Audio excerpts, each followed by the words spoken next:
কিন্তু একটা জিনিস মনে রাখবা, বিনা পয়সায় কিছু হয় না। তুমি কিছু দিলে তারপরে তুমি কিছু পাবা।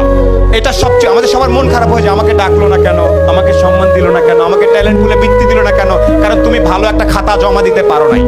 এই জন্যে আমি আবারও ব্যাক করি। আমি সোলায়মান সুখন।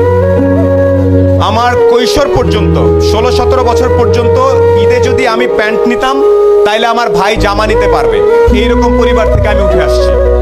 আমার বাবা ছিলেন আর্মির একজন সার্জেন্ট, যেটাকে আমরা হাবিলদার বলি। আমরা ছিলাম 5 ভাই বোন। সে অবস্থা থেকে আল্লাহর রহমতে এখন অনেক ভালো জায়গায় আছি। এই গল্পটা ছোট্ট করে একটু বলবো।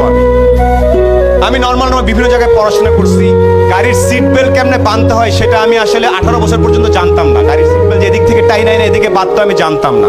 আমি জানতাম না ওই পারফিউমের নাম কি, এগুলো জানতাম না। এখন আমি একটা জিনিস জানতাম, একমাত্র জ্ঞান অর্জন করলে, একমাত্র পরীক্ষার রেজাল্টগুলো ভালো করলে সামনে কোনো না কোনোভাবে আমার জীবনে পরিবর্তন আসতে পারে। এখানে পরীক্ষার রেজাল্ট ভালো কার কার আমি আওয়াজ শুনতে চাই। 13 থেকে 19 আওয়াজ শুনতে চাই ভালো ছাত্রছাত্রীদের। এখানে প্রত্যেকে ভালো ছাত্রছাত্রী আমি জানি। আমি আজকে লিস্টে পড়েছি, পলক ভাই প্লেনে আসতে আসতে বলছিল যে এত ছেলে মেয়ে, এত কৃতি সন্তান আমি কিভাবে ছবি তুলবো একসাথে, আমার তো পুরো মাঠ লাগবে।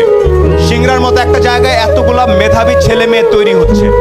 একটা সাজেশন তোমাদের সবার প্রতি, যারা তরুণ, এখানে যখনই চিন্তা করবা, এনি টাইম তোমার বয়স 14, তুমি একভাবে চিন্তা করবা যে আমি, আমার বয়স 14, নিউ ইয়র্কের একটা 14 বছর, আমেরিকার একটা 14 বছরের ছেলের সাথে যদি আমি 1 ঘন্টা কথা বলি, ও জিতবে নাকি আমি জিতবো।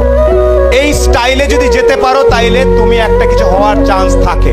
না, অনেক আগেই বলতে পারবো না ভাই আমি, কেন আমেরিকার ছেলেটা কি দেখে, ও যা দেখে তুমিও তাই দেখো। ইন্টারনেট আছে না, আমি তোমাদের শেখ কামাল ডিজিটাল ল্যাব দেখে আসছি। আমি জানি এই আমতলা ইন্টারনেটের কারণে ছেলে পেলে এসে বসে বসে কাজ করে, আমি জানি এটা। আমেরিকার ছেলেটা যে ইন্টারনেট ইউজ করতেছে, তুমি একই ইন্টারনেট ইউজ করতেছো না? কে কে আওয়াজ না ভাইয়া।